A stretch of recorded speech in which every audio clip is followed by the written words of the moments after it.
হৰুৱাই লৈ যাই মোক। সুখ দুখৰ সমাহাৰী জানো জীৱন নহয়? জীৱনটোক নিজৰ মতে সজাব বিচাৰোঁ, খোজ দিব বিচাৰোঁ সেন্দুৰীয়া পথত, কিন্তু খোজ পৰেগৈ কাঁইটীয়া বৰা পথত।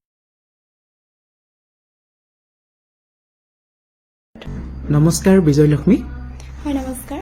তোমাৰ ঘৰ ক'ত হয়? মোৰ ঘৰ 105 নং মাহমৰা বিধানসভা সমষ্টিৰ নিচখালৈ কুকুৰা গাঁৱত। নিচখালৈ কুকুৰা গাঁৱৰ পৰা তুমি চেপন কলেজলৈ কেনেকৈ আহা? মই মেজিকেৰে আহোঁ, কিন্তু কেতিয়াবা এনেকুৱা হয় গাড়ী পোৱাৰ অভাৱ হয়, সেই তেতিয়া খোজকাঢ়ি আহিবলগীয়াও হয় এডোখৰলৈকে। হয়, আগতে তুমি ক'ত পঢ়িছিলা? মই আগতে মৰাণ জনমংগল আদৰ্শ অন্ধ বিদ্যালয়ত পঢ়িছিলোঁ। তাত পঢ়িছিলা। তাৰপিছত তোমাৰ যিটো যাত্ৰা, শৈক্ষিক যিটো যাত্ৰা, এই যাত্ৰাটোত চেপন মহাবিদ্যালয়ে তোমাক কেনেধৰণে সহায় কৰিছে? মোৰ যিটো শৈক্ষিক যাত্ৰা, ইয়াত চেপন মহাবিদ্যালয়ৰ সমূহ শিক্ষয়িত্ৰীয়ে মোক যথেষ্ট সহায় কৰিছে। তেওঁলোকে মোক যথেষ্ট অনুপ্ৰাণিত কৰিছে। মই কেতিয়াবা যদিও হতাশ হওঁ, তেওঁলোকে মোক সাহসেৰে আগবাঢ়ি যোৱাত সহায় কৰিছে, আৰু প্ৰত্যেকটো সময়তে তেওঁলোকে মোৰ সাহস হৈ থিয় দি গৈছে। হয়, তোমাৰ পঢ়া শুনাত অসুবিধা হয়নে? পঢ়া শুনাত যথেষ্টখিনি অসুবিধা হয়, যিহেতু সবল ব্যক্তিসকল, যিহেতু সকলো এই বিদ্যালয়ত প্ৰত্যেক ছাত্ৰ ছাত্ৰীৰ সম্পূৰ্ণ দৃষ্টি থকা হয়, কিন্তু মই দৃষ্টিবাধ্য হয়। তথাপিও তেওঁলোকৰ নিচিনাকৈ আগবাঢ়ি যাবলৈ চেষ্টা কৰোঁ। অসুবিধা যথেষ্ট হয়, কিন্তু আগুৱাই যোৱাৰ চেষ্টা কৰি আছোঁ। খুব ভাল কথা, আমি খুব ভাল পাইছোঁ আচলতে।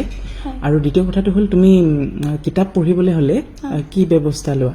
কেনেকৈ ধৰণে তুমি পঢ়া শুনা কৰা? মানে তুমি ওচৰৰ পৰা চাব লগা হয়নে? কিতাপখন পঢ়িবলৈ হ'লে মই একেবাৰে ওচৰত এনেকৈ লৈ পেলাই চাব লগা হয়। হয়, নহ'লে তুমি দেখাত বাধা হয় ন? হয়। উভতি অহাৰ কথা নাই, মই জানো মই নাহোঁ, মই জানো কোনো নাহে, মাথোন এই পৃথিৱীখনক ভাল পাই গ'লোঁ। এই কথাটোকেই কিমানবাৰ যে ক'লোঁ, কিমান ভাৱেৰে ক'লোঁ। যন্ত্ৰণা মোৰ জীয়াৰ মন্ত্ৰ, সেই মন্ত্ৰকে গালোঁ। জীয়াই থকাৰ ধেমালিটো মই এবাৰেই খেলোঁ। আলিৰ কাণৰ জাবৰৰ পৰা এপাহ বকুল এবাৰেই তুলি ল'লোঁ। কোনোবা আহিব মোৰ দৰে কোনোদিনা, মোৰ সুৰতেই বাজিব নতুন বীণা।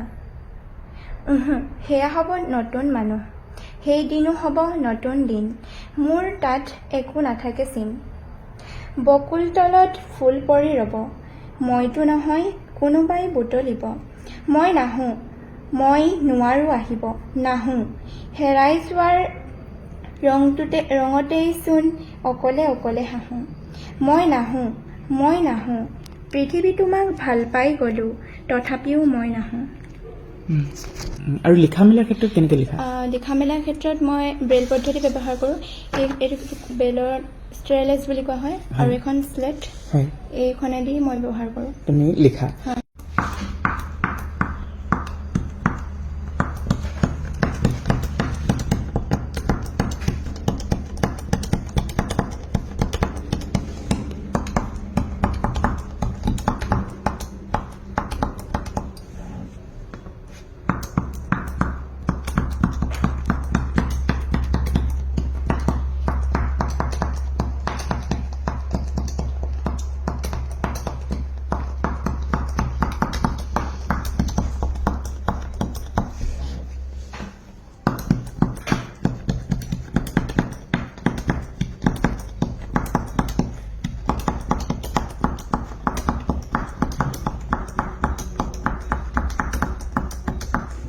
পৰীক্ষাত তুমি কেনেকৈ লিখা? পৰীক্ষাত যেতিয়া নেকি বৰ্ডৰ পৰীক্ষা বা হাই ছেকেণ্ডেৰী বা মেট্ৰিক পৰীক্ষা তেনেকুৱাবিলাকত বা কিবা এটা কম্পিটিটিভ এক্সাম দিবলৈ হ'লে ৰাইটাৰলৈ লিখিব লগা হয়। ৰাইটাৰলৈ লিখা। তাৰপিছত এতিয়া মোৰ কথাটো হ'ল, আমি তোমাক লৈ যথেষ্ট আশা কৰিছোঁ। তোমাৰ মাজত যথেষ্ট প্ৰতিভা আছে। তুমি গীত গোৱা, তুমি আৰু কি কৰা গীত গোৱাৰ উপৰি? মই কবিতা লিখোঁ আৰু কবিতা আবৃত্তি কৰোঁ। কবিতা আবৃত্তি, অকণমান গীত এটা গাই দিবা নেকি? ঠিক আছে, মই চেষ্টা কৰিছোঁ। কৰেনো এজাক বলিয়া বতাহে উৰুৱাই লৈ যাই মোক আশীৰ জোনৰ সেমেকা পোহৰ আঁতৰি যায় আজি মোৰ তোমাৰে ছবি আকৌ দৃশ্যপাতত কিবা ভাল লাগি যায় সেই ক্ষণত উৰুৱাই লৈ যায় মোৰ মনক উৰুৱাই লৈ যায় মোৰ মনক কৰেনো এজাক বলিয়া বতাহে উৰুৱাই লৈ যায় মোক। খুব সুন্দৰ, সঁচাকৈ খুব ভাল লাগিলে। তাৰপিছত আৰু দুটামান কথা সুধোঁ। তুমি ঘৰত এতিয়া তোমাৰ কোন কোন আছে? মোৰ ঘৰত মোৰ মা দেউতা দাদা আৰু ভাইটি তিনিজন। ভাইটি তিনিজন। তেওঁলোকে চকুৰে দেখেনে? মোৰ দেউতা মোৰ দৰে দৃষ্টিহীন হয় আৰু মোৰ মাৰ বাহিৰে প্ৰত্যেকে আমাৰ দৰেই হয়। তেওঁলোকৰো দেখাত অকণমান সমস্যা আছে, দৃষ্টিশক্তি problem। কিন্তু মই এনেকুৱা লাগে যেন গোটেই প্ৰতিভাখিনি যেন তোমালোকৰ গাত বিদ্যমান। গতিকে মই ভাবিছোঁ যে তুমি খুব ভাল কৰিব পাৰিবা আৰু চেপন মহাবিদ্যালয় তোমাৰ লগত আছে। ভৱিষ্যতৰ দিনত তুমি আগবাঢ়ি যাব পৰাকৈ চেপন মহাবিদ্যালয়ৰ পৰা যিখিনি কৰিব লাগে সেইখিনি আমি কৰিবলৈ দায়বদ্ধ। আৰু বাহিৰা কিতাপ পঢ়ানে? পঢ়োঁ। কেনেকৈ পঢ়া? কেনেকৈ পঢ়োঁ মানে এতিয়া বাকী পাঠ্যক্ৰমবিলাক মই যেনেদৰে পঢ়ি আছোঁ তেনেদৰেই। তেনেকৈ অলপ কষ্ট হয়? কষ্ট হয়। তুমি কিমান দেৰি পঢ়িব পাৰা? মানে এনেকৈ তোমাৰ চকু বিষ হয় নেকি? চকুৰ বিষ নহয়, মোৰ আচলতে ডিঙিটোৰ ছাইডৰ অংশহে বিষ হয়। এনেকৈ হাউলি পঢ়ি কষ্ট হয় ন? হয় হয়। তাৰপিছত ঘৰৰ পৰা আহোঁতে তোমাৰ কিমান সময় লাগে ইয়ালৈকে? ঘৰৰ পৰা আহিবলৈ প্ৰায় 1 ঘণ্টামানেই লাগে। বিশেষকৈ যোৱাৰ সময়তহে মোৰ অসুবিধা হয়। যোৱাৰ সময়ত কেলৈ অসুবিধা হয় মানে মই ৰাতিপুৱা যিখন গাড়ী থাকোঁ সেইখন সোনকালে গুচি যায় আৰু তেতিয়া মই খুব বেছি 3 কিলোমিটাৰমান খোজকাঢ়ি যাবলগীয়া হয়। হয় হয়। খুব মানে তথাপিও তুমি কষ্ট কৰিবলৈ সাজু বুলি আমি গম পাওঁ। আৰু তোমাৰ সঁচা কথা ক'বলৈ গ'লে তোমাৰ পৰা আমি যথেষ্ট প্ৰেৰণা পাওঁ। তুমি ইমানেই কৰ্মপটু বা তুমি নিজৰ কামবোৰ ইমান ভালকৈ কৰা, তাৰ ধাৰাবাহিকতা অটুট থাকক।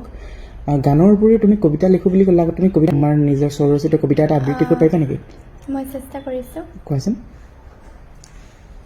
কবিতাৰ শিৰোনাম জীৱন যাত্ৰা। সুখ দুখৰ সমাহাৰী জানো জীৱন নহয়?